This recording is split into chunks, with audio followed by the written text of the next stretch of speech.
Doctor మా హాస్పిటల్కి ఎవ్వరు గిరాకీ వస్తలేరు. ఎట్లా సింధు? మరి ఏం చేద్దాం డాక్టర్? ఎవ్వరు వస్తలేరు పేషెంట్స్. మనం ఏదైనా ఉపాయం ఆలోచిద్దామా? డాక్టర్ ఆలోచిద్దాం. ఏంటి నిమిషం గడవలో పనిచేస్తున్నారు. అక్కడ ఎవరో ఉన్నారు చూడండి. నా ఏం వచ్చింది మేడం, మీరు ఇక్కడనే ఆగండి.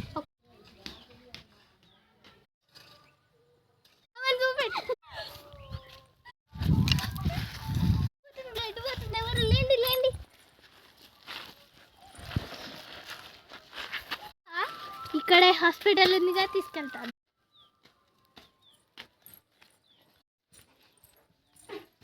ఏమైంది అమ్మకి? ఏమో అండి, కింద పడిపోతే నేను తీసుకొచ్చా. ఇంత బ్లడ్ పోయిందా? ఆపరేషన్ చేయాల్సిందే.